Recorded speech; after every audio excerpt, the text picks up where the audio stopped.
Okay.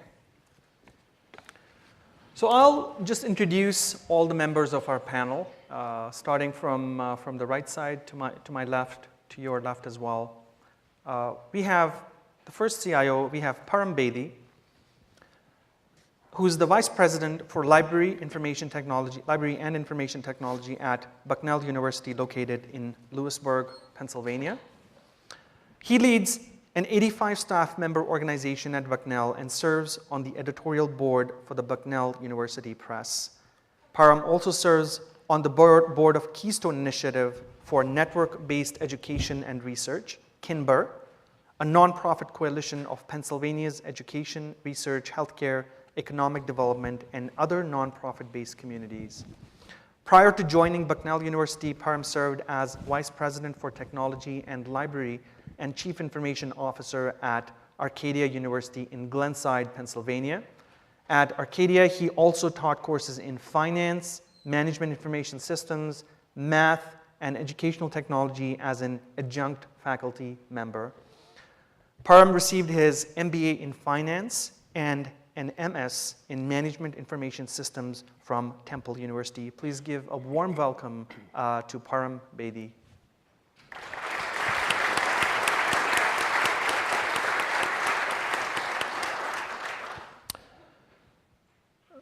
Next, we've got Dr. Rhonda Spells-Fentry, who's Vice President for Enterprise Technology and CIO at Prince George's Community College in Largo, Maryland. Rhonda is responsible for managing the college's technology strategy and operations to include ERP applications and support, teaching and learning technologies, technology support services, IT service, security, and e-learning. Dr. Fentry is active in several professional organizations. She's on the board of Maryland Online, participates in the Advisory Council for the Center of Higher Education, Chief Information Officer Studies, is the president of the National Council of Black American Affairs Northeast Region, and is the board chair for the Institutional Technology Council. Dr. Spells-Fentry holds a BS degree in computer science and an MBA from the University of Maryland University College, and a doctorate in community college leadership from Morgan State University. Please give a warm welcome to Dr. Rhonda Spells-Fentry.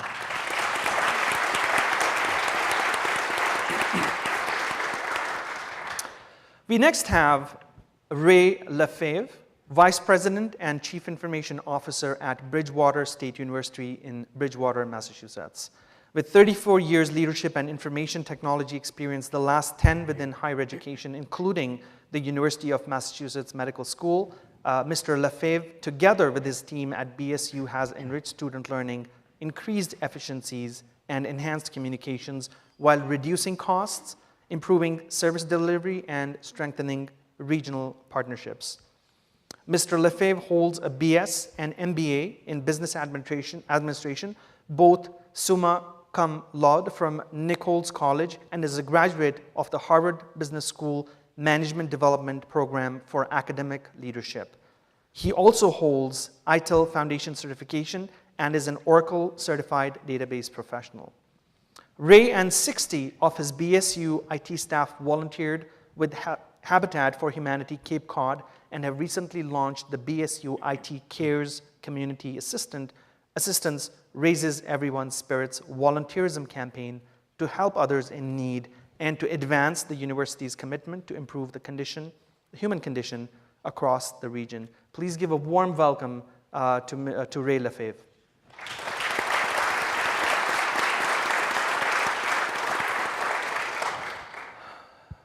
We next have Ken Libutti, Chief Information Officer at Palm Beach State College, located in Lake Worth, Florida.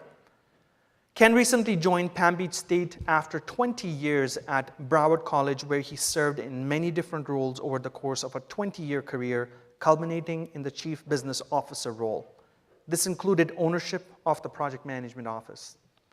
Ken received his BA from SUNY Stony Brook and his MBA in IT Management from Western Governors University. In addition to his CIO position, Ken is a member of the Davie Community Emergency Response Team, is an amateur radio operator with a call sign K4KCL, and is an enthusiastic Dolphins fan. He currently resides in Davie with his wife, Barbara. Please give a warm welcome to Ken Libutti.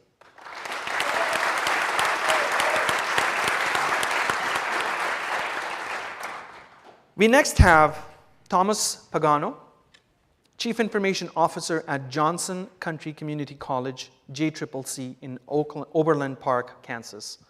JCCC is one of the largest standalone community colleges in the US with 33,000 students and one of the widest spectrum of programs and certifications of any college in the nation with hybrid online and physical learning, consistently earning top academic ratings from a variety of accreditation bodies. Prior to higher ed, he held various positions, the nonprofit healthcare, government, graduate level education, and strategic healthcare and information technology consulting arenas. As a published author, his relevant articles have appeared in Modern Healthcare, Advanced Magazine, Healthcare Leaders Roundtable, Government Health, and Advance for Health Information Executives. Mr. Pagano earned his Master's of Science from Carnegie Mellon University in Public Administration and a Bachelor's of Arts from the University of Pittsburgh in Economics and Computer Science. He also speaks fluent Italian. Big warm welcome to Thomas Pagano.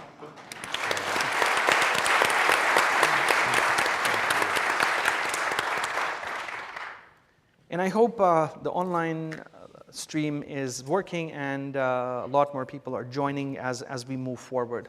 And really the objective of putting this panel together is to talk about what technology is really doing within the higher education institutions, where all of you are a huge part.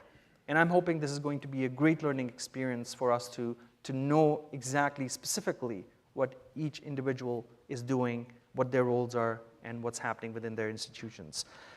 We're going to talk about a few different areas, and as we do that, please note down your questions that you would like to ask, and we'll take all the questions towards the end. The first question I'd like to ask is around resource optimization. It's about talent management. Often cited as the top issue facing higher education IT teams, let's start with this question and ask the esteemed panel that how do you build a high-performance team? How do you do it? And are there any metrics that you use? Are there any specific traits that you look for? And is technology helping you optimize this performance in any way? So we'll start off with Param, and floor is all yours. Sure. Thank you, Ian. So at Bucknell, I think we have, just to kind of give you some perspective, so we're a merged library and information technology organization. So which means we work equally with the academic side as with the administrative side. And I think that gives us a lot of leverage as to how we work with different groups.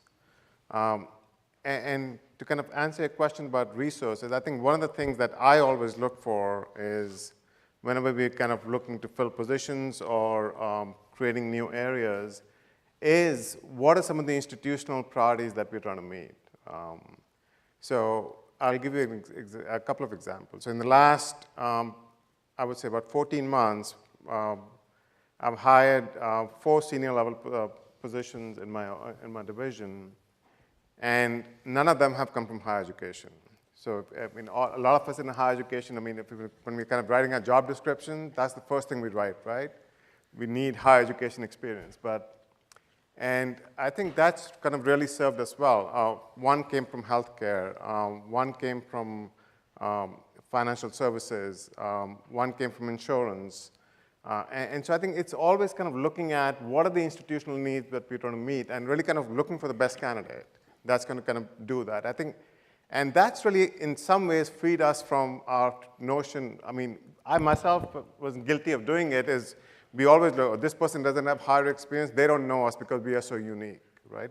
Everybody in this room says that, and we say that ourselves, that you're so unique that we need somebody with higher experience. And I think in some ways we've broken that mold and said, no, we don't really need that. And I think that's really been helpful to us kind of really thinking differently. And these staff that have come are kind of bringing such unique perspectives to the team that are kind of challenging how we do things, because we've always done things a certain way.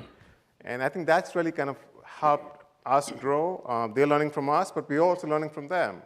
And what I tell my staff that I hire is, in the first 6 months, just act as consultants, because you're coming from the outside. You have no baggage in the organization. And you can see things that we can, because, I mean, I'm in my 10th year. I mean, I have blinders on many times that I can't see. So one of the practices that I started, which is the best meeting I have, so everybody I've hired in the last year, I have lunch with, just to get the perspective of the organization. And because coming from the outside, what they see and where the organization needs to move. So, so that's one. I'll just quickly give you another example. So the other thing we also look at, so what are our institutional priorities that we're trying to meet? So the two areas of strategic focus for us have been digital scholarship and digital humanities and big data. So we've kind of created teams around those two, because, I mean, those are just not IT initiatives, but they are institutional initiatives. And how do we, as a division, kind of enable those? I think, and that's been kind of building a team around those and building the skill sets around kind of moving those initiatives forward. So I'll let my colleagues know. If you don't mind, I'll dovetail off of that. It's interesting that you bring up, we brought some people in from the outside, and there had been some people in our institution that have come from outside education, and they lend that wonderful objective perspective. But I don't want to lessen the importance of those folks that have institutional knowledge. Absolutely. And that tribal knowledge, and how good it is to put that team, those kinds of people together, because they give us the insight into how to work with the folks we need to work with and what's important to them, as well as the outside perspective. We are just beginning to build our team and are refocusing our department at Palm Beach State, and we did that by deciding what were the services, the service catalog, and I'm sure we'll be talking a lot more about that, but we've kind of reorganized our division by focusing on those service catalog areas, and now we're trying to fit our talent into those areas that we're going to be servicing the college with. So that's what we're doing.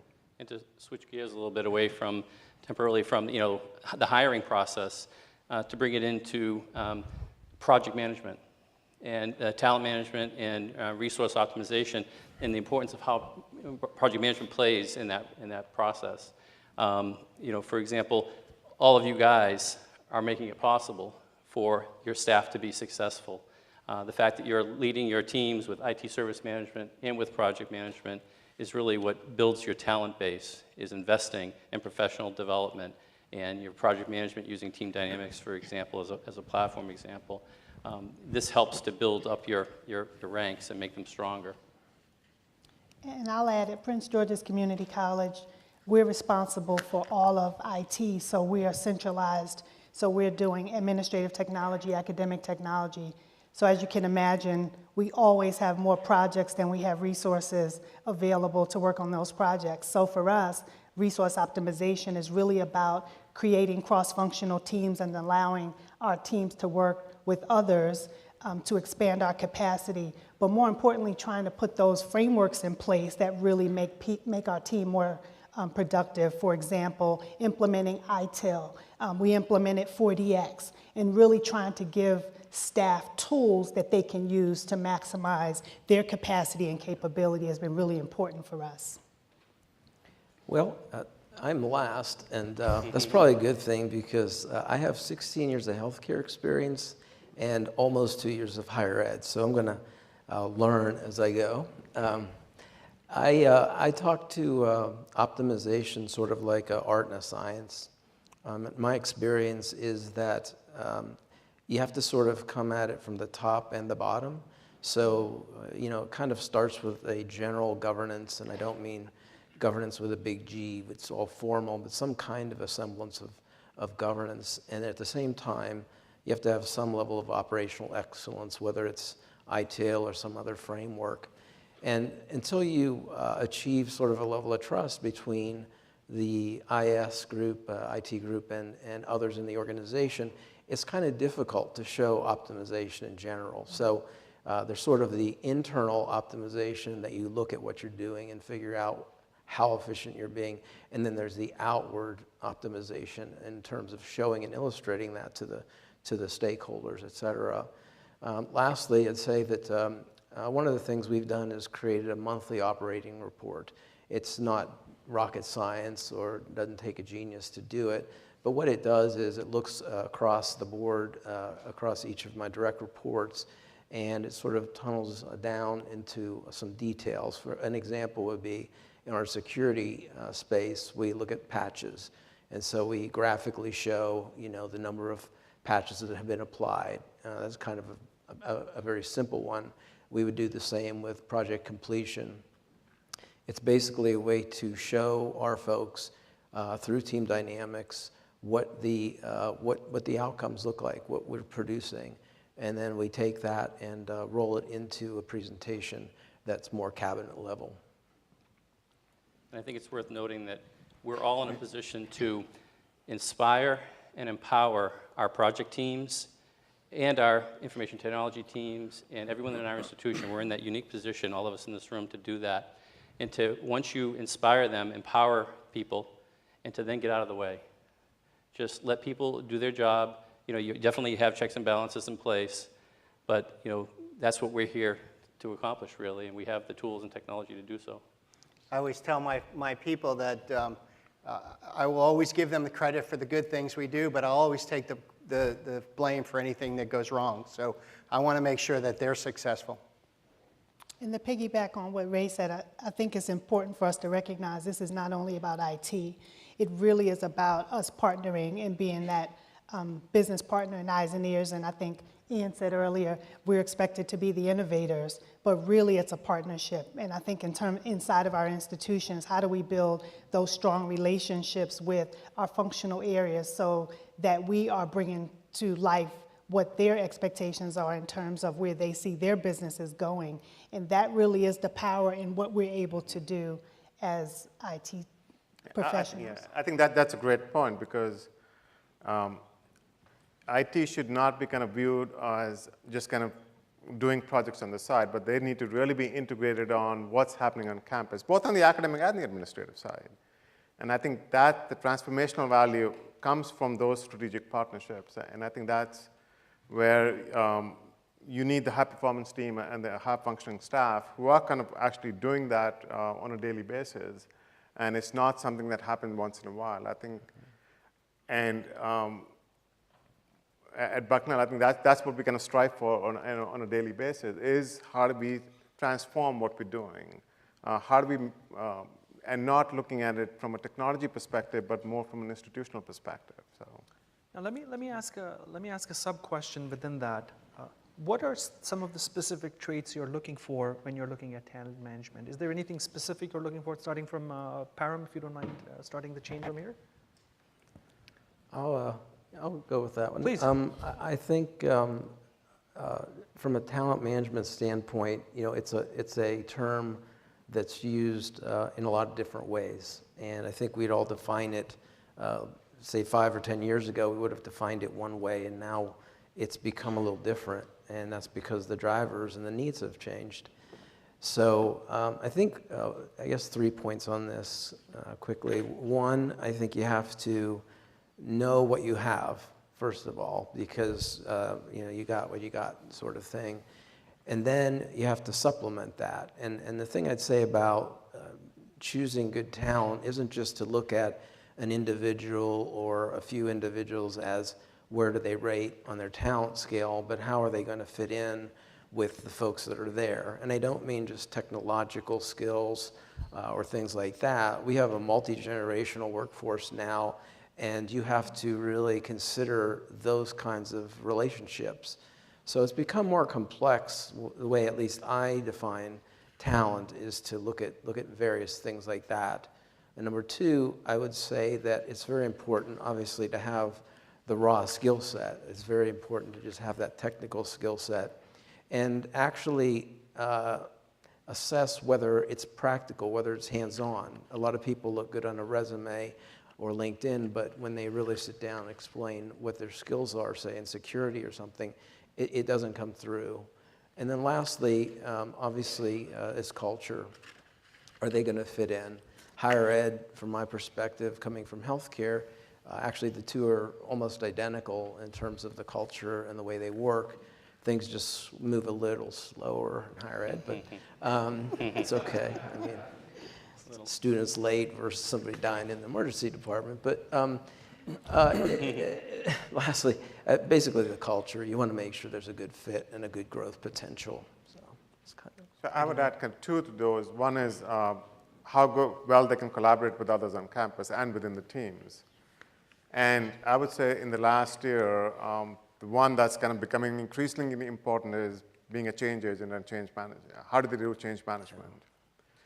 Because technology is changing so fast, and how do we make sure that the people side of that is also kind of taken into account? So I think change management is becoming increasingly important for us at every level, and not just within our division in IT, but also across campus, how we work with faculty, staff, and students. Yeah, I think Sorry, go ahead. Go ahead. To pick up on what Param said, you're right. I mean, the IT of yesterday, was you're a bunch of technicians in the back room, you're doing your work, you don't have to have any soft skills, right? And the IT of the future is, you need to have the soft skills, you need to have the hard skills as well. But you need to be able to interact with people, help them solve problems, especially with the consumerization of IT today. And, it's very important. And one skill, we look for, I don't know if it's a skill you would call it, but it's a value, maybe it's positivity. Is, when you're building your team, can you find somebody and hire someone who's got a very positive outlook, they have some fire in the belly, they really want to do good, they really want to, work towards value and outcomes. And that usually comes through. It's hard to identify it, but, there's something to be on the lookout for. And what I was going to add, and you characterize it, you just use different words. Mm-hmm. For me, it's passion. I'm looking for someone who is passionate about the work that we're doing. And all of us who are in higher ed, we are not here to get rich. So it has to, if you are, let me know where you work. But we're here because we're passionate about the work we do, and you have to care about students, and you have to care about the mission of higher education. And so that passion, and how do you bring that passion to the work that you do every day? And I know as an IT professional, sometimes it can be daunting to maintain passion when we are maybe working on yet another crisis or yet another project. But that passion is what, to me, drives what Ray was talking about. How do you become a change agent? How do you use that passion to move the institution forward? How do we use that passion to make a difference in students' lives? So for me, that's really important. Ken, did you want to wait on that? Yeah, just to add that we, just to expand on that, we try to focus on folks that can have relationships with the people that we work with. We're trying a multifaceted approach where I have relationships with the executive level folks, and that works at some level. But people within my organization, I want them to be able to think institutionally about what we're doing and not just focusing on the technologies that they're working on. So we're trying to establish business relationship folks that work at the management level or the business unit experts, so that we have an insight into, executives have one level view of the way the business works, but when you get down to the people that are actually doing it for a living, they have a different perspective. So we want to have folks at that level working with the business to understand really what they're looking for. So when we re-engineer a process, we have a better understanding of how to do it. Thank you, Ken. That's really wonderful and a great start to the panel. We're going to talk about communicating the value of IT. How do we make sure that what we do within IT is communicated the way we think it should be communicated? So getting from the order taker to a strategic guidepost, how can IT professionals better position the organization? And now, with respect to these questions, if there's any specific channels that you've developed for communicating this value, and we talked a little bit about that earlier during lunch, please let us know what those things are. And also, the challenge of communicating up and down and across. Let me start off this question with Dr. Rhonda, and we'll go in that direction. We had 2 volunteers, actually. I know. Sorry, guys. Well, no. I guess for me, the first thing is not leading with the technology. Most of our functional users really could care less what technology we deploy as long as the needs are met in the business unit. And so for us, if we can talk about the work that we do in terms of what's necessary for the institution, what's important and necessary for our students, what's important and necessary for faculty in the enterprise, I think that helps increase at least the perceived value of the technology on our campuses. And I think the other thing in terms of the channels that you asked about is I think we have to communicate broad and wide. As I think it was Ken said, at the senior leadership level, I'm definitely having those conversations, but how can we, at all levels of our organizations, or at each of the levels, are having similar conversations, because this is not just a conversation that can happen with the vice president or the CIO. It really has to happen. Even the technician that goes out, the desktop team that goes out and fixes the computer on a day-to-day basis has to be able to communicate the importance of that. And so I think at all levels of the organization in IT, we have to own the responsibility of communicating what it is that we bring to the enterprise and how it is the work that we do is making a difference. Well, to build on what Rhonda was saying, and earlier you said passion. And in the keynote address, Ian, you touched on value, you touched on outcomes. And that really summarizes why we're here today almost. You know, we're here to produce positive outcomes and value for our organizations. And what better a group to be speaking to about this, project managers. And it's all about, you know, we've done something at Bridgewater State University to try to address communicating value. And what we've done at Bridgewater State University is, I've brought a copy here today. What we did was we used team dynamics. We have a 4-year-old project management office. We grew it from 1 project manager 4 years ago. I'd like to recognize him. He's in the audience today, Tom Groh. He's our director of IT projects.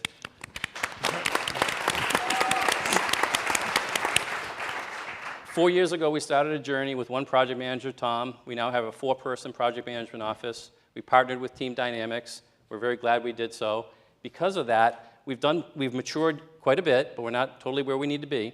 But we had an epiphany a couple of years ago that we could communicate the value of IT, because a lot of the value was coming out of the project management office. A lot of the value was coming from the IT and all the people across the institution. This publication is called IT Outcomes. This one's version 2016, and we did a version 2 years ago called IT Outcomes 2015. I know you can't see it, but there's going to be some versions available downstairs later today. This is a publication it's all about opportunities, collaborations, and results, we call it. These are success stories of technology where it's all about the people and the results with a slight undercurrent about the technology. So it's not about the how many tickets did we do, how many servers did we install. It's all of the value creation that IT did. When we created this publication, it wasn't a heavy lift, by the way. All the information came out of Team Dynamics. The audience was the Board of Trustees. The audience was the Cabinet. Then the audience was the IT division. The IT division benefits the morale of IT when they get to see their results, their outcomes that they produce. It really engages people more in the work that they do on a daily basis. We also pass this out to our senior staff, and we have an online version as well. And we also have a companion video. If you go to my LinkedIn profile, you'll be able to see the companion video that goes with it as well. So this is just one example of what's possible. And Team Dynamics, again, helped us to get to this point, and we hope to do more with it. What a great way to use technology. That's like the perfect example. Excellent, excellent work. Ken, did you want to weigh in on that? So yeah, I think I would categorize it in 3 ways. One is visibility, buy-in, and trust. And so visibility is for us as an organization to show, as you've done so successfully, is show what we're doing for the business. What are the things that we produce value for the business that they recognize? And 2 examples, we had a grade run the other day, and we got a comment from one of the folks that said, this is the smoothest grade run we've ever done. It just so happened I had a new business process analyst work on that for the first time. So we made a big deal out of recognizing her and her accomplishments, and I gave her a Dunkin' Donuts card, and I went to see her individually, and just reinforcing those kinds of things. And we have, using a tool like Team Dynamics, we want to make show through the effort, time capture in the ITSM module, and of course, time on task in the project management module, to be able to bubble up to the executive staff the level of effort that IT is actually putting in. We go even so far as to the daily tasks that I ask folks to do and produce a report for me. We actually create tickets within Team Dynamics to capture the time on that, because I don't think executives or people within the business actually get to see all the things we do in technology. So that's the visibility level. We get to show them the projects we're working on, and the buy-in. No project in our organization is going to go forward without executive buy-in. There has to be an executive sponsor, and there has to be a business unit sponsor for each project. And they're actively involved in the progress and decision-making within our project process. We also get trust within the organization. We spoke here a little bit about being able to specify technologies. Too many times the business has already come to us with a solution that they've looked up, they've gotten funded and said, oh, by the way, I need this next week. So and a lot of that is our own faults. We become an organization where we're saying, you can't do that, and this is going to be too much of a risk. So one of the mantras within Palm Beach State is we say we're not a department of no, N-O, we're a department of K-N-O-W. We are the subject matter experts. Allow us to not say no, but to suggest the best possible way to do it and some of the solutions that we think would be better. So those are some of the things we're working on there. Thank you, Ken. How about I you, think, Thomas? for us, it's really been the faculty and the staff and the students who are kind of talking on our behalf. And it's just not me or the IT staff saying, okay, here are all the things happening. So we partner with faculty quite a bit on digital scholarship, be it information literacy, and they are the ones who are kind of telling their story. So we have regular events on campus where faculty are actually presenting to their peers. Or here's another example I'll give you. So we have what's called a staff forum, which is a monthly meeting that's held on campus for all staff. It's just counter to the faculty meeting. And this must have been about a year ago at this time. Actually, yeah, it was about 13 months ago that we were presenting to them Workday. So we had signed a contract and we were launching. And as we were talking to them about Workday, our Dean of Admissions was in the room. And he stood up and said, we had just completed the implementation for Slate right before that. He just stood up and said the value added that project kind of brought to the admissions division. And that really was totally unintentional. I mean, he just happened to be in the room and kind of talked about the value of the project, and exactly, he said it much better than I could have, or our VP for Finance could have, as we kind of presenting on why we kind of chose Workday. But I think those are the things that we also need to look for, partners outside the organization that kind of bring that perspective from a user perspective and what we're doing. Thank you, Param. How about you, Thomas? So when I started this job, it was about a year, like I said, almost 2 years ago. Team Dynamics had been implemented in certain areas of the college. IS had not taken it and fully implemented it. So having done resource allocation and tracking and all those things in previous jobs, it's very big in healthcare, as you would expect, was quite, I guess, sort of challenging, for lack of a better word. The system wasn't challenging, but the culture was. Coming from healthcare, again, it was sort of normal, plain Jane. You track your time, and it just rolls up, and everybody knows that's going to show the outcomes. But in the culture that we lived in, that time tracking, and we called it a lot of other words other than time tracking, but the time tracking was a very negative term, and the whole concept was negative. And so I was a little bit naive in terms of not implementing the system. However, I was naive in terms of how it was going to be received. So being new, you don't always have all those informal or even formal channels to get feedback. So we kind of rolled right into things, and things seemed to be working really well, but there was an undercurrent of fear about their time. So I had to sort of pause and take some time to move around and meet small groups to talk about what the goals of this would be. And so basically where we ended was I explained to them that if we don't show that we do certain things, folks just don't know about it. It's pretty simple. But the trick is we have to tell it in their language. We have to tell the story. I love and envy and I'm jealous of the brochure because I would love to be there. I would love to be there. We're just inching our way into really great presentations to the board and cabinet.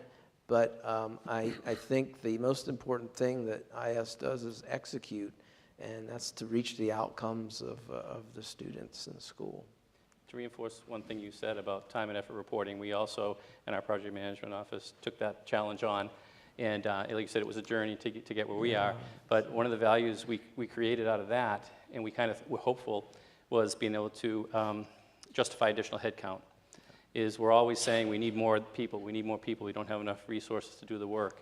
Well, if you capture the data, can show the data, then people can have a real solid conversation around, okay, you need a new person in that department. And luckily that did work in our favor, and we were able to get some more headcount over the years using the data that we gathered. So time and effort reporting definitely is. I'll just add real quick that we were, when I took over, we were really in a trimming mode because they'd gone through a rather large buying spree. So there were folks just leaving through attrition. So this was especially nerve-wracking to folks. But to your point, when we started to show those numbers and show how they could justify other positions or improvements or enhancements to job positions and skills, all of a sudden it started to turn, and after a few months we had a great momentum. So one of the things we were talking over lunch was the flip side of this is not just looking at, okay, how do we justify a new position, but what do we stop doing now that we have the data, right? Yeah. And what are we spending our time on, which is not really adding that much value to the institution or the organization, but we're doing it because we've done it. So if we have the answer to that, please see me during break. So. No, join us up on You go. Yeah, Ken, you wanted to say something, please. I just want to bring in how important part of this is in order to lend the IT organization the kind of validity we need, we have to take on doing things like change management and demand management, because if we don't have our own house in order, we can't say to executive staff that we need this, or we need these many more resources, or we need money towards this particular initiative.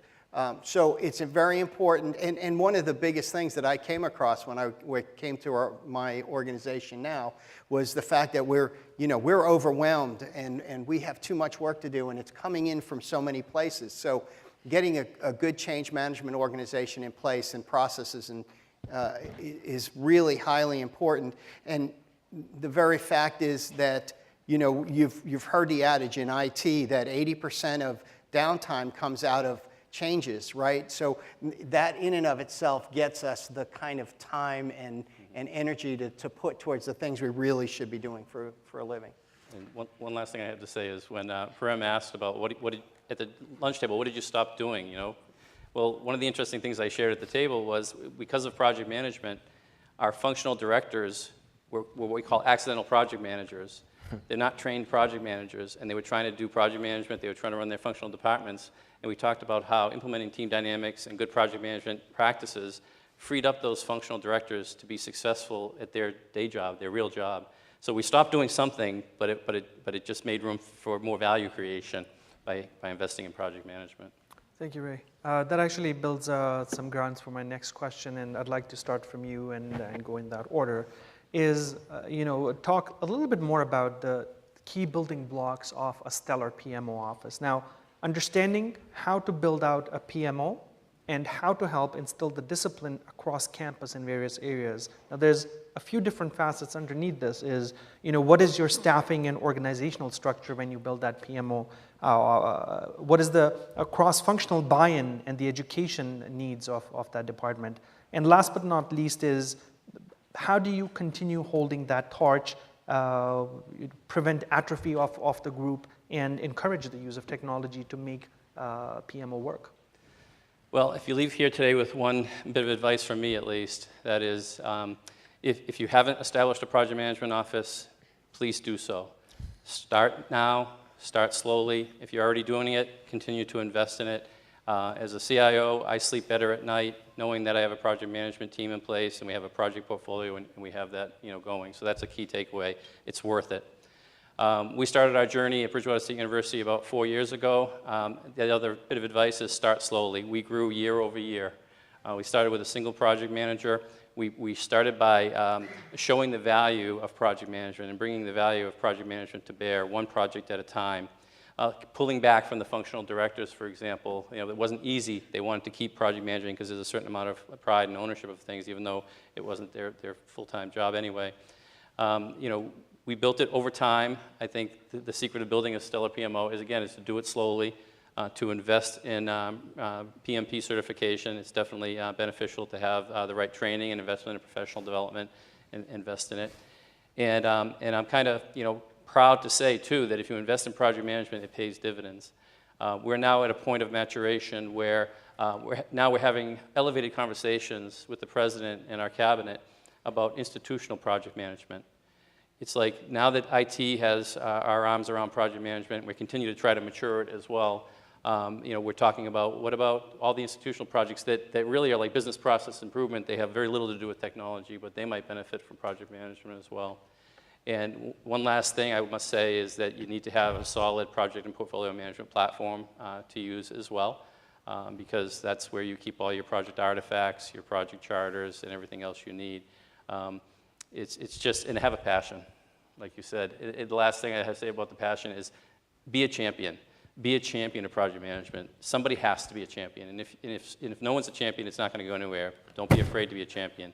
I've only been in this seat for about 2.5 years, but we started this process to project management from the middle up. You can do it from the middle up. You don't have to be the top down, for example. So that's just kind of my perspective. Thank you. Ken, how do you weigh on building the PMO? So interesting enough, from my former organization, I had the opportunity to, we had certain processes and procedures in place around project management, but no real formal project management office. So I had the privilege of beginning to put that together. And one of the first things I did was hire a director, who happens to be in the audience here today, Jamil Bedi. Have a conversation with him. He's really good. It was hiring somebody who had the talent to have that institutional, that enterprise project management view, but to be able to start small and to understand that we had to develop it internally. But the number one thing we decided on that was most important was education. Education of the institution and education of our own people. We had to educate the institution, first of all, on how to scope a project and what was their business requirements. I think that was one of our biggest challenges, was helping to learn what those business requirements were for the organization so we could properly scope the project and become successful. Project creep scope creep is our biggest issue, and we needed to get a handle on that. But project education around project management as well, even with the staffs that we can have and afford, we still can't supply all the project management needs for an organization, especially if you go to an enterprise version. So there's certain champions within the organization that you can bring to that level. And so that was our biggest focus. Also putting some of the processes and procedures in place around governance. Having a really good governance with institutional buy-in from the executive level down helped us make sure we were only working on the things that we're supposed to be working on as an organization. And as was mentioned, Team Dynamics is a great tool in building that workflow that made sense to the organization, and so that the executives who have very little time to do these kinds of things could very easily have their input into the governance process. So, how about you, Tom? Sorry, go ahead, Param. I'll agree. I think one of the things so we have a project management office. We have 2 staff full-time that are dedicated to it. But I think the 2 things that can really help, especially in higher education. If you think about it, the most important thing as you're kind of working with faculty, staff, and students is process, right? How the decisions are made. I mean, that, from our perspective, that even though somebody doesn't like the decision, as long as you follow the process, I think they'll go along. But if you make a decision even if they like it and you didn't follow the process, good luck with that. So I think the PMO has really kind of helped us organizationally to make sure that we're following the process, the decision process, as moving through the different iterations of a project. And second, I totally agree with Ken. It's made our governance extremely strong. Because now that we have visibility into everything that we're working on at different levels, and we kind of then working with our governance committees, both on the academic side and the administrative side, with the project portfolio, with the visibility we did not have before we had the team dynamics in place. But now we do. So I think that really kind of, at the institutional level, also helps make a decision of, can we take on these 7 other things that we're discussing, or should we kind of make sure that we're focusing on what's in front of us and maybe only take 2 or 3 of those on. So I think that's a great point that you raised about the governance. Thomas, how do you weigh in on that one? Yeah. Well, wow, PMO is such a big deal. You know, if you've been in one organization for a long time, I think sometimes it can be a good thing or a bad thing. It depends on the organizational culture. I know for myself, every place I've been has been, no matter whether it's higher ed or another industry, it's been a very different experience. And I've tried to look at all those different experiences and draw some similarities between them. And I'd say the following would be the key areas I would draw out. One, which has already been stated, which is to look at, you have to have some kind of a process. You have to have a tool. Without that, you just can't track what you need to track. You need to have a tie-in or a linkage between the PMO and the governance process. Thirdly, I think you need to have a good feel for the culture, and that's where the level of education and how you teach and tutor people along the way. And I always say 2 of the groups that are the most, need to be the most enthusiastic, passionate, and excited people are the help desk and the project management. They are out and about, and they pretty much are the faces of IT.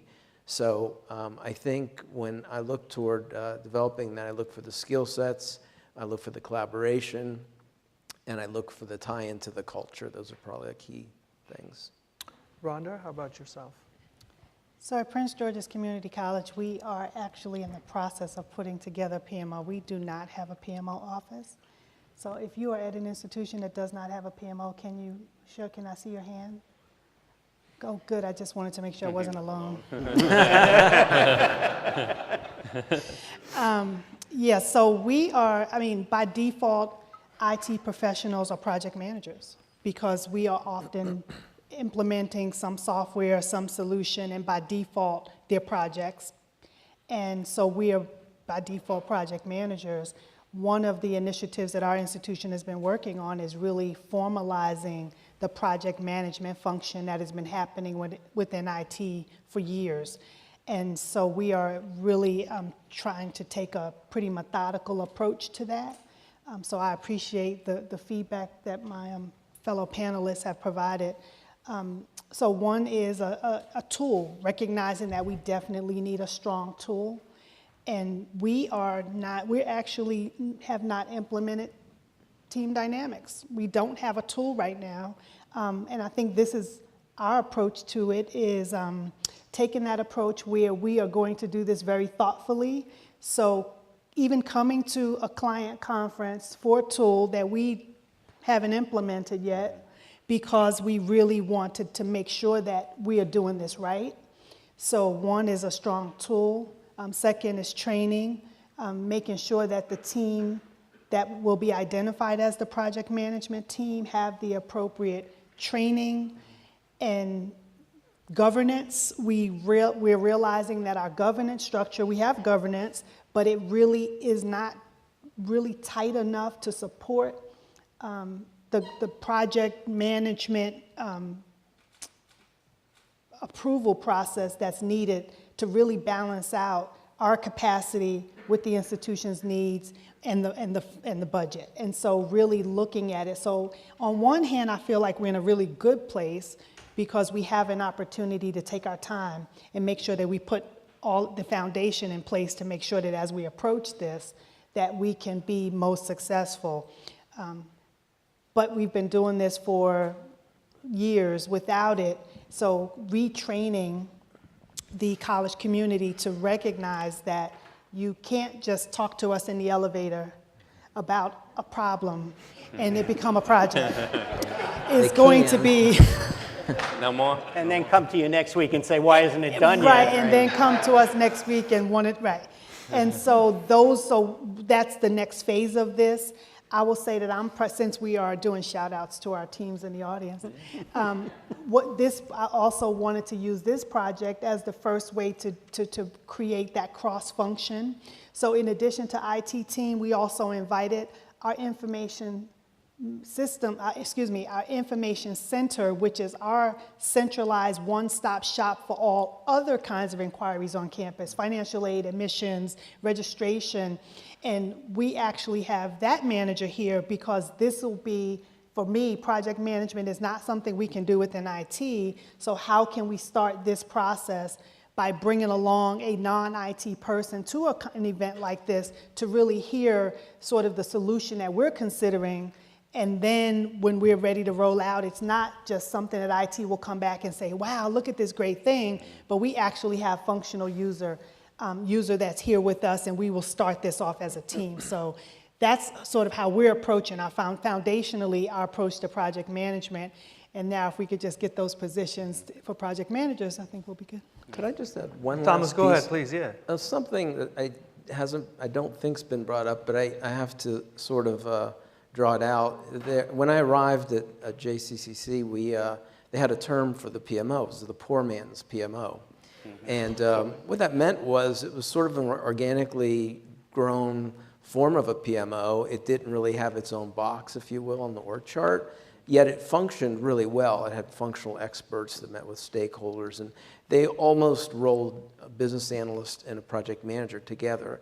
Now, since I've arrived, we've sort of split that apart a little bit for a whole bunch of reasons, but yet we have yet to have a dedicated PMO director at this point. We have something along those lines, but not a designated box for that.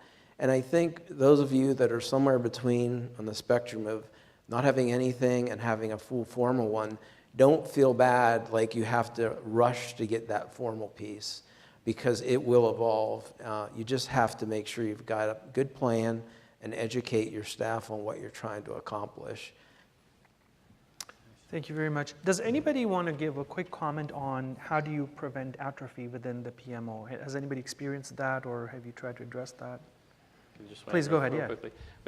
One way is project success celebrations. So at the end of every year, what we've been doing is we've been having just that, a big celebration event, and inviting anybody who worked on any project in IT, both the IT people as well as the businesses, the users, from all different departments, and inviting them and just having some food and some beverages on campus, and just keep that fire alive. Recognize project management, put it out in the forefront. And I think the key theme we've been picking up on is, I would almost call it a culture of project management. You have to cultivate cultures. You have to care and feed for it and invest in it and recognize it. And I think that's how we keep it alive, is just making sure that you have opportunities to do so. Thank you very much. I'm going to ask the next question to Ken. And this is really about creating IT services as the culture. Just to frame the question, how do you take a framework such as ITIL and build it into your DNA? Pretty heavy question. How do you ensure that it's truly embraced and adopted? Now, within that question, you might think about, if you want, you can talk about how do you get support from your leadership and the team. Does education play a part within in enabling that DNA? And is technology enabling any of that today, or what's your experience on that? So very interesting. I come to an interesting perspective with with Palm Beach State College, because a lot of the institution is already asking for this. They're kind of hungry for the ITSM framework, although they don't know that's what they're asking for. But the demand management issue at the college is such widespread that, you know, our customer relationship and marketing department, our facilities folks, pretty much our student affairs folks, they're all asking for the same kinds of things.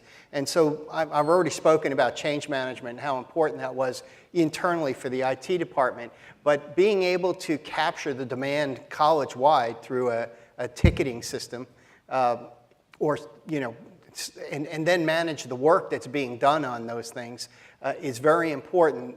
One of the card system within Team Dynamics or Kanban or any of those you know, tools that people can see what they're doing for a living, and that's part of the framework, you know, showing not just how to handle the demand coming in, but also, you know, how much work is being put into these ideas, because a lot of times we don't really realize how much effort it takes.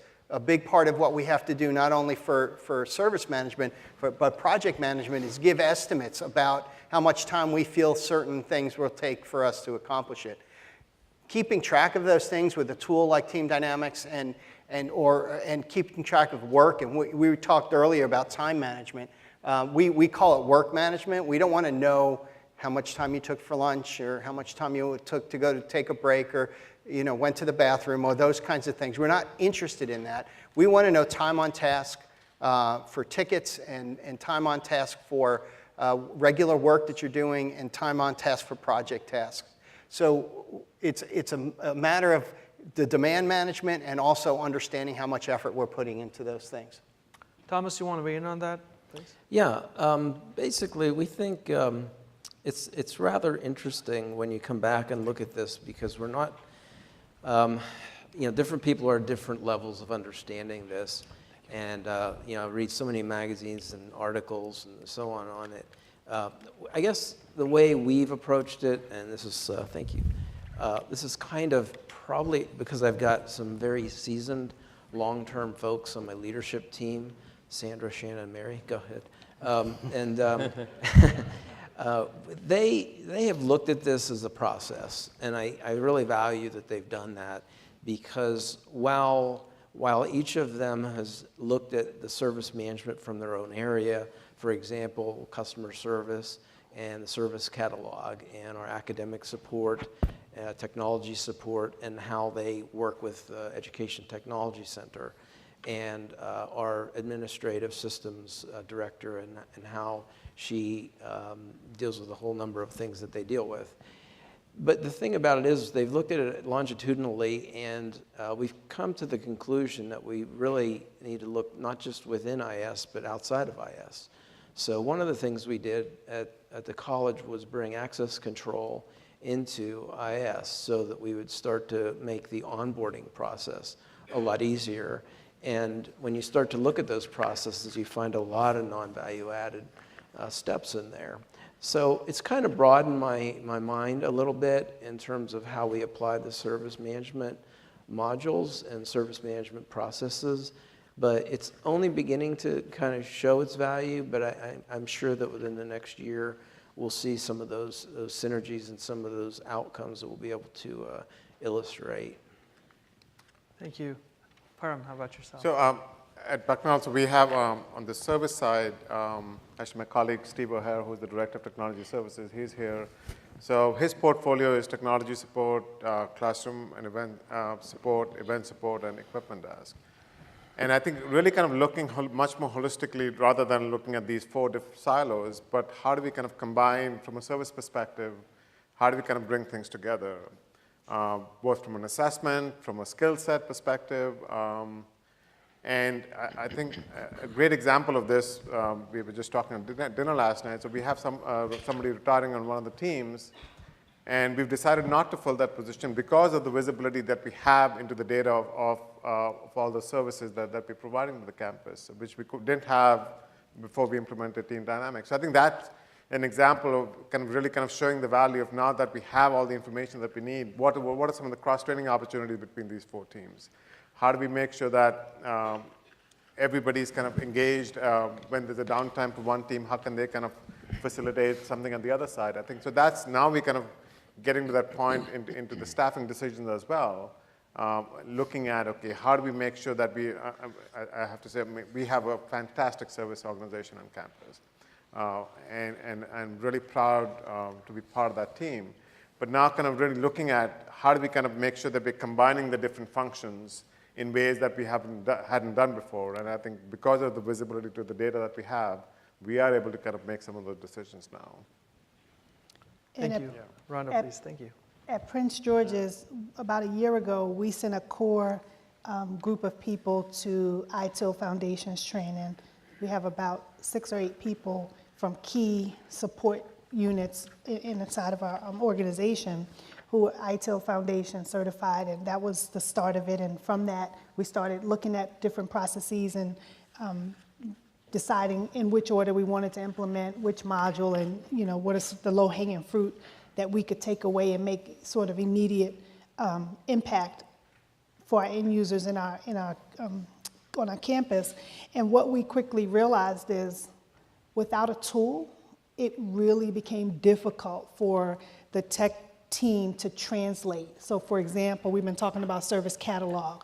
Without a tool to implement a service catalog, you can spend all of your time thinking about the service catalog, but then it's going to take you 10 times longer to figure out how would you take that and present it to the community. Same thing with some of the incident and problem management. We had established some really nice processes around how we wanted to implement and deal with incidents and intake of those, but the tools that we had in place didn't really support that. And so for us, we put a pause on ITIL, some of it, to really step back and say, until we have a good tool that can really allow us, once we establish those processes and establish the priority at which we want to implement service management, until we have a tool that would allow us to do that really easily, we would be, in essence, creating mini projects of trying to establish tools and ways in which we would bring some of these processes to life. So that's really how we got to here, is because we really were looking for a tool that allowed us, once we decided how we wanted to implement, that it was sort of ready-made and really able to just say, okay, now we're ready to do this, and the tool was sort of sitting and waiting. I remember in ITIL's Foundations training, which I completed as well, and at the end of every of the little modules and the process, invariably someone on my team would raise their hand and say, so what tool do you recommend for that? And like the ITIL framework, and I think that's probably why it is an internationally adopted tool or a catalog, is because it isn't prescriptive. You can use any solution you want, which makes it a great sort of framework, but then we want a tool makes it easier when you're really trying to implement it. So that was sort of where, for us, we're meeting a tool that would help us. I think we would be able to make such greater strides with a tool trying to implement ITIL.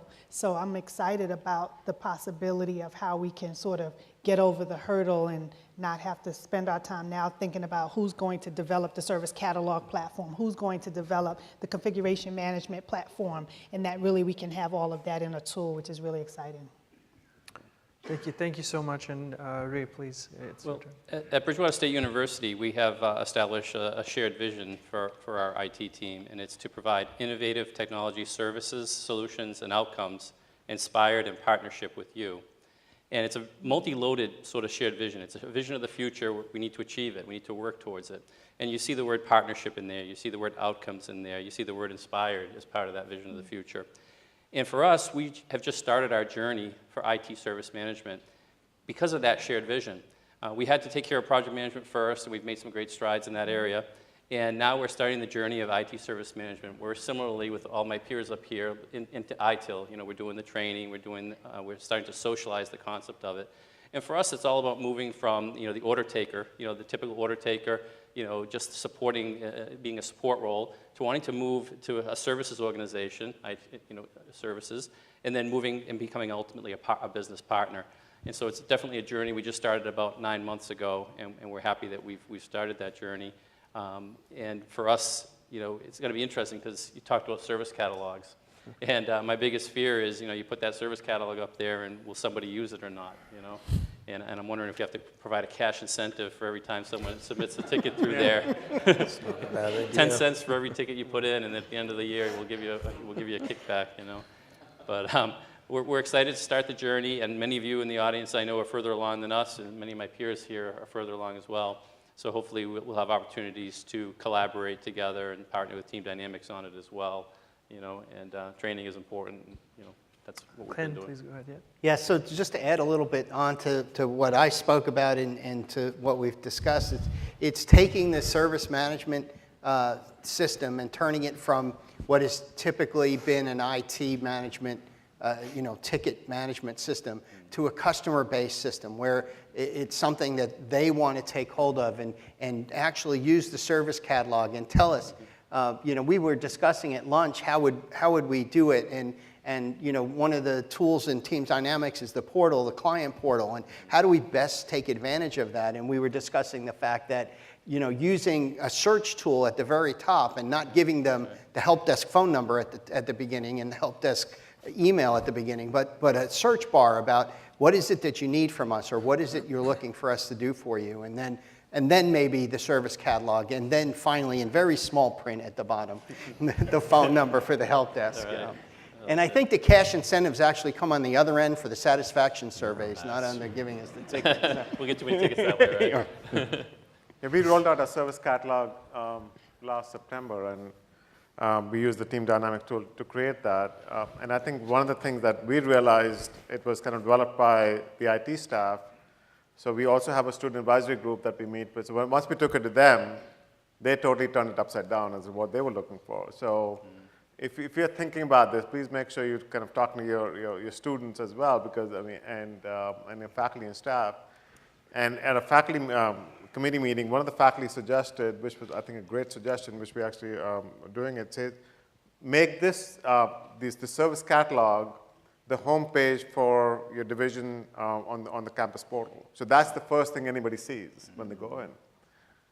Great idea, right? And that's because we kind of went out and sought some feedback that really kind of the end product is much better than had we kind of just said, okay, this is what we think you need in some ways. Thank you, Param. That was very well put together.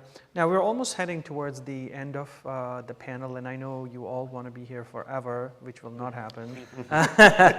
But we have time for one more question, and then we'll take questions from the audience, and we're also going to take questions from the live stream. So if you want to start thinking about what questions you want to capture, and again, for the live stream audiences, please send your questions through the website, and we'll take it from there. So last question, and I'll start with you, Thomas, on that. We're going to talk about, and the question is really about building a network. It's about the value of peer collaboration. So if you don't mind telling us, how have you collaborated with other schools, if you have, to share ideas, and how this has tangibly impacted what you have done on your campus? You can talk about giving back, you can talk about a community, you can talk about networking, but really the value it brings and it has brought to you, or your thoughts and ideas. Sure, it's a great question.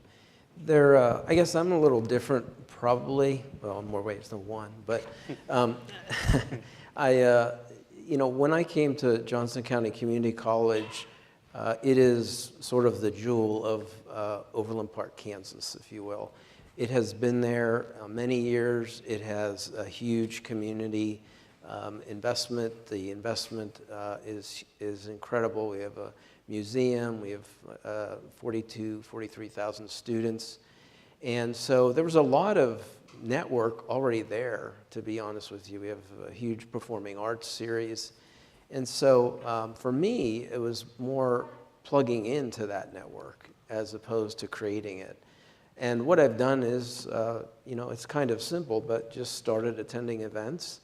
And because I do have a number of really tenured staff, I asked, what do they do?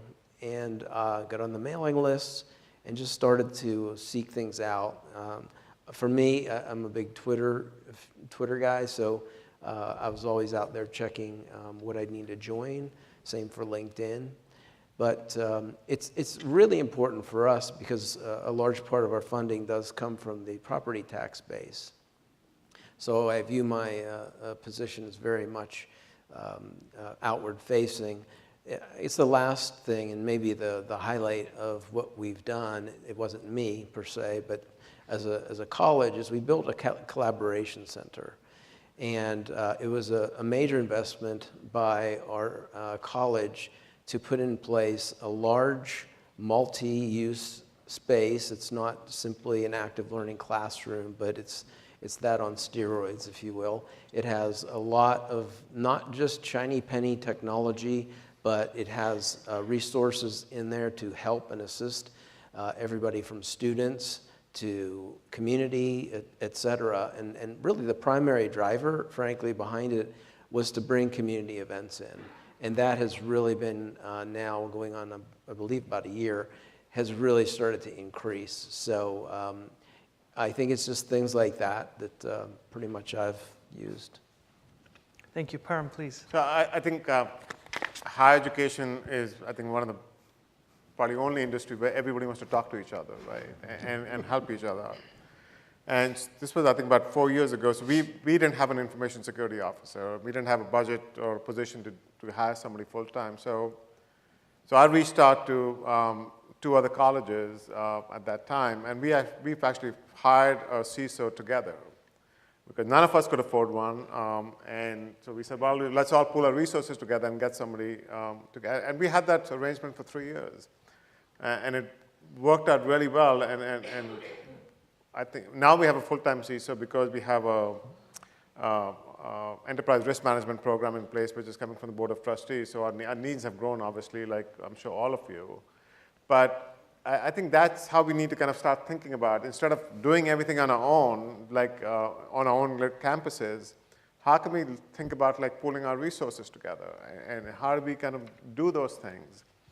Another great success story, for at least for Bucknell, has been, so we are part of, for those of you in Pennsylvania, know the network called Kimber, which is, we got $100 million from the NTIA back in 2009 to create the statewide network. And Bucknell was one of the charter members that, with Penn State and University of Pennsylvania, Drexel, and many other institutions. But I think that's the level that we need to kind of really think about outside our institutions and what's the value that it brings back to us on campuses. And we are doing a lot more of that thinking because obviously none of us have unlimited resources, but we want to do much more than we are doing today without giving up a whole lot. So I think that's when we kind of need to look outside and partner with other institutions. Thank you. Rhonda, do you want to take that? Sure. And first, I want to agree with my colleagues. Definitely, networking is critical. And I could venture to say that neither of us would be sitting here without our network because it really is an important part of professional development and career development. One of the things that I'm working with my team on is I think as we get to a level, the CIO level, even dean's director levels, there are natural collaboration and groups, networking groups that exist. And in Maryland, we have a phenomenal network where all the CIOs that have the same ERP SIS system, we get together. And that's what Param was talking about. We have Maryland Online is another organization that is all of the colleges and universities in Maryland who have online programs. We get together and talk about that. And so we have some of these kinds of events getting together. So I would just encourage everyone as you come get out, either within your state, establish an organization or a group and just start meeting and start talking, because I think, as Param said, we never would have enough resources individually to meet all the needs that we have, but we really would need to leverage that. One thing I would like to say is I think it really is about how do we push that down in the organization. It's about the directors always get together, the deans always get together, the CIOs, the vice presidents always get together. How do we get, even at the lowest level of the organization, how do we get the help desk teams across the colleges to get together, and how can we start to share and network at all levels of our organizations, and not only the leadership of our institutions are having these same kinds of conversations. And I think to the extent that we can make that happen, I think we all can benefit, starting with events like this. As you meet people, exchange information, see what systems you have in common, reach out, and we all say we will keep in touch. I'm asking you to try to really do that, because we all are dealing with all the same problems, and we sit on our campuses and our offices, and we struggle with it, and we don't have to. So I think if we can all look at it and reach out, I think we all can benefit from it. Ray, please, what's your take? Well, to add what's been said already, collaboration doesn't happen in a vacuum. Collaboration happens because we make it happen. And it's up to all of us to engage with each other, engage with our state systems, if we're public and private, engage with our peers. We're all in the one same business. We're in the student success business. And like you said, Param, this is one of the very few industries, I come from 25 years in the private sector, where we are willing to work together. And we need to work together. We can do so much more. In Massachusetts, it's called, we have multiple, universities and community colleges. And our Commissioner of Higher Ed recently addressed our Board of Trustees, and the opening slide was 29 campuses, one system. And it's so true. We're all in the same business. We might have different line items in the budget, but we all need to pull together and be more efficient. And as part of that, like you said, get involved. We can all get involved from the middle to the bottom to the top. And in my case, I got involved by chairing our local CIO council. And it's coming to an end. My next meeting, I'll be done because it's a volunteer position, but you can do it. And to build on it, when we met recently, about a year ago when I got started, it was a little bit of complaining amongst ourselves about what we didn't have and how tough our life was.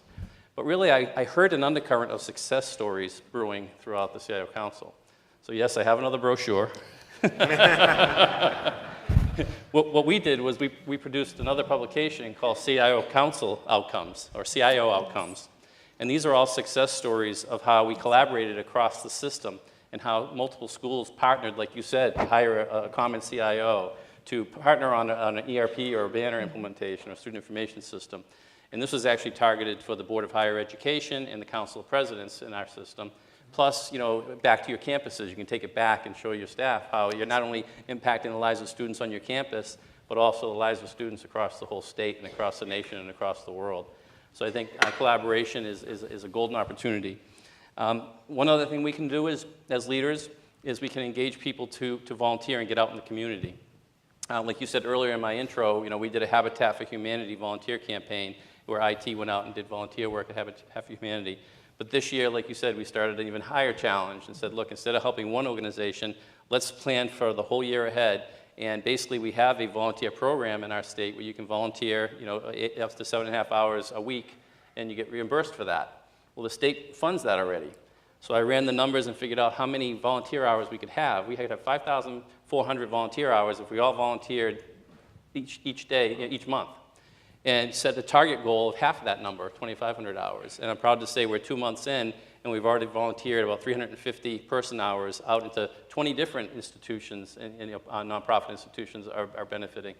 So I think it's all about community, it's all about outcomes and giving back. And like you said, none of us are in this to get rich, right? We're here to help students be successful, to help people be successful, and collaboration plays a big role in that. Thank you, Ray. Ken, please. Yeah, so I think I'd like to address this in a couple of different ways. First of all, on a personal level, we have to, change the culture around it's okay to go and ask for help. It doesn't reflect poorly on your ability to lead or your ability to show that you're capable of doing your job. It's the way that we succeed best of all. I also subscribe to a mentor-mentee program. You need to have somebody that you can work with, that you trust, that can be your advisor on a close level and tell you the kinds of things you need to be doing. And also take that to the next level. Find somebody that you can help and be that mentor for them and bring them along to the position. We fortunately, in the Florida Community College system, we have a CIO panel. Council. We meet virtually and in person on a regular basis. We share through various means of communication the issues we're dealing with. We all dealt with security issues together. We actually had 7 colleges develop our legacy ERP application together, and so we're making it work, and there's various ways to do that. But I like the empowering people to work together. One of the other things that I'm looking to do for the institution, and we talked a little bit about innovation. The best way to collaborate with the folks is allow them to have a way to get you ideas. Through an innovation portal, and even to the point of incentivizing that innovation portal, allow people to share ideas within the organization. There's people, at the front lines and at the admissions office, in the accounting office that have some great ideas. We just don't give them the method to get them surfaced and actually actionable. So we're going to work to put something like that in place as well. Thank you so much. Thank you. And just again to remind, we're almost concluding the panel. Please submit any questions through Slido. If you have questions, please submit them through Slido, and we're going to take questions from both the live stream as well as people here through Slido, but everything is through Slido. Thank you so much for answering all these questions. Please, a very big hand to all our panelists. I have... We have a few questions that have come in already, and they've been queuing up, and I'm just going to put them out, and please volunteer to answer them if you like. First question, any recommendations on making the case for additional staff? What's the best strategy that you've used to justify hiring more people? Use the data. The answer is collect the data, use the data. That's really the short answer. Is implement team dynamics, implement like you said, work management, time, whatever you want to call it, time reporting, collect the information, show that you have a full plate, show that you really do need additional staff, and you have the data to prove it. Today, data-driven decision making across our institutions, you hear that every day. It's more important every day. We need to start being a part of that as well as CIOs, right? Absolutely. I think sometimes you also kind of just have to be creative, and when you have large projects coming in, and you're not going to get additional people for that. So a good example is, so we are in the middle of our Workday implementation, and we knew we had some retirements coming up, but they were not going to happen like 12 or 14 months after we started the project. So we worked with the institution, who was very open to the idea, so let's hire these people now, knowing that 2 people now, knowing that the 2 staff that are going to be retiring over the next year. So I think sometimes you just need to work with the institutions. Okay, there's a need right now, but we can't wait 12 months to kind of hire the skill sets we need. And so that's the approach we take a lot of times, is really, and for us, I think we're really fortunate because being a combined library and IT organization, it gives us a lot more flexibility in moving people around. If somebody retires or leaves, we have a centralized budget as well, so I don't have a separate budget for IT or the library. So I think that works out in our favor most of the time when we are going to do some innovative, creative projects, both from a budgeting standpoint and from a staffing perspective.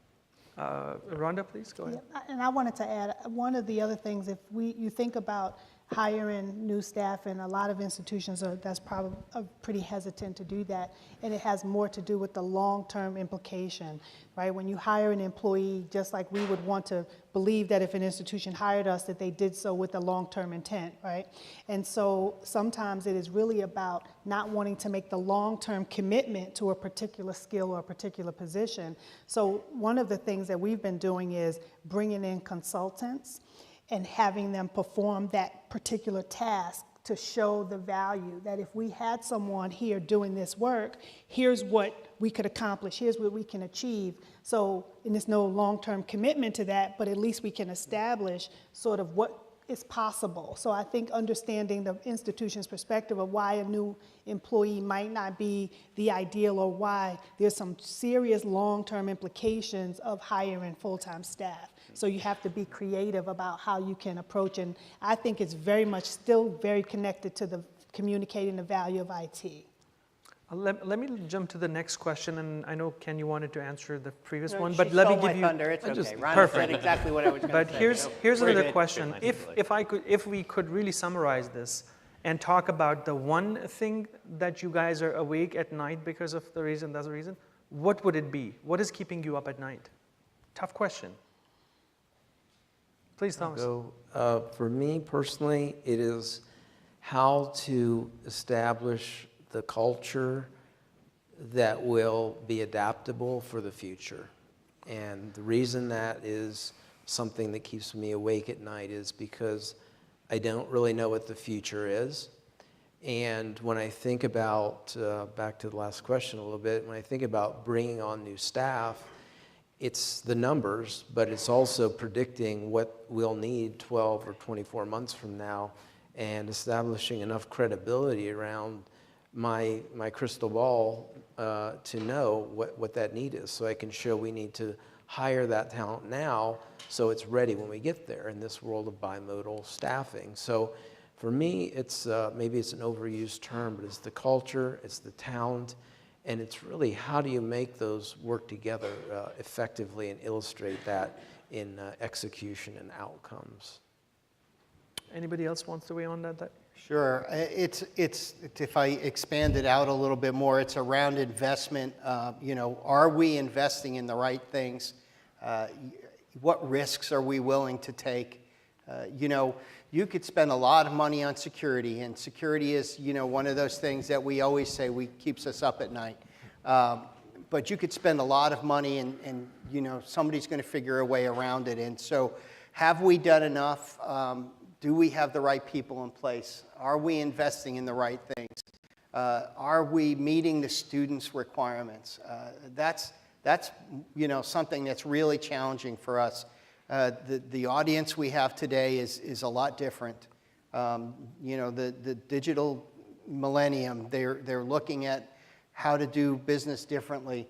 A research organization out there calls us all for use, because we're trying to provide education in all of these different modalities, trying to understand our student population and meet all those requirements. The demand on IT today is a lot higher. The funding is a lot less. And so we're being always asked, how are we the most efficient and most successful? So those are the things I'm always thinking about. Where are we making the right investments? Thank you. I'd like to just add, say, what's not keeping me up at night is blocking and tackling. It's not the operational. It is not project management. It is not even IT service management, even though we're just starting that journey. It's strategic thinking. And the point being that because we've focused on the blocking and tackling, we've got we're trying our best to do a good job of that. Because we're doing project management and layering these things in, it's how to help the organization, and at least with the IT division, achieve the shared vision of the future. It's thinking proactively about how to engage with all of IT and the institution, the cabinet, and all the administrators and faculty and staff and students. It's how to just move to the next level. Like you said, it's like we said earlier, it's about student success, it's about alignment, it's about partnership and inspiration.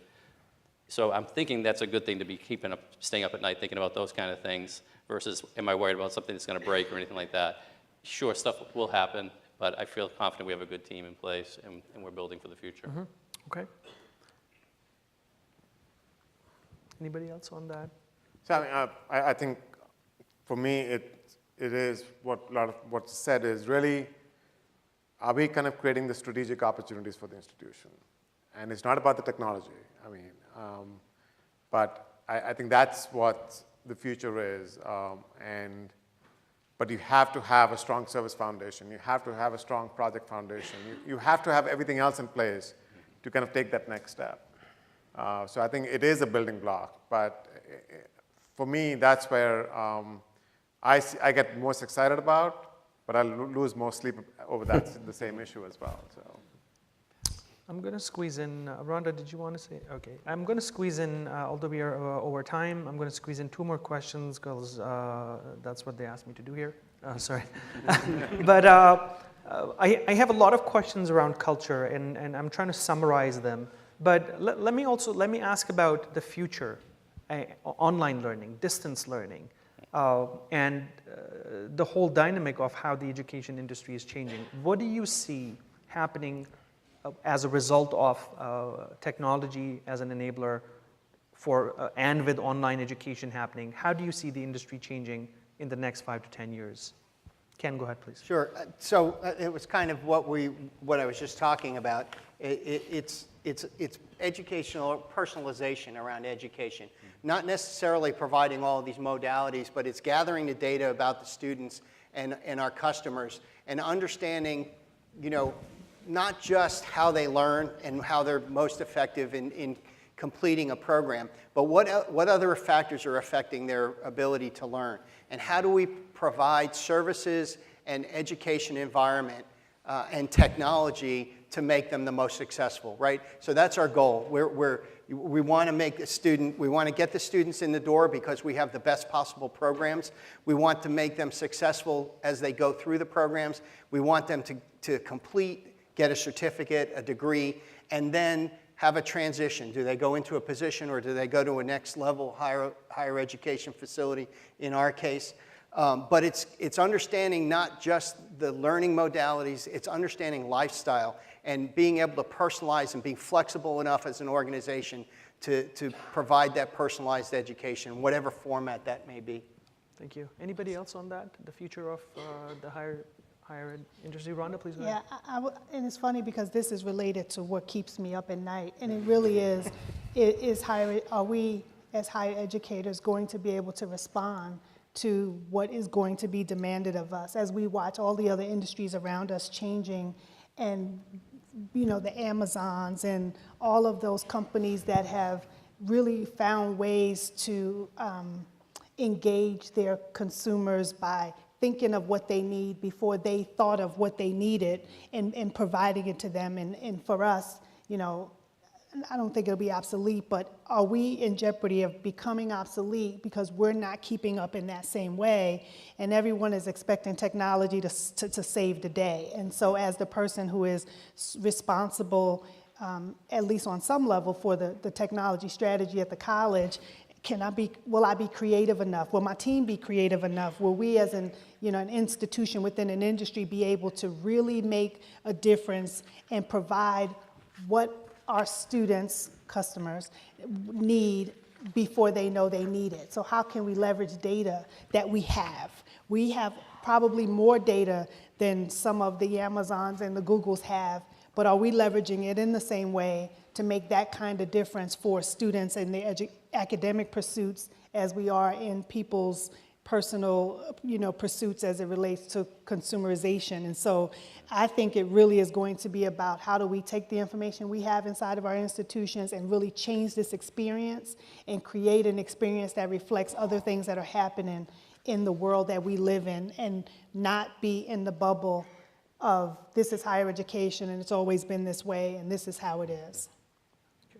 Thomas, just add please go one ahead. thing Yeah, to we're this. going to wind up after this. Yeah, I hate to bring up healthcare again, but there's this really strange thing that sort of experience I've gone through, and that is where higher ed is today, healthcare was 10 years ago. And a lot of money and a lot of technology has been thrown at healthcare over the past 6 or so years. I think if I ask the question, is your healthcare better or worse? I'm just guessing I might get mixed answers on that.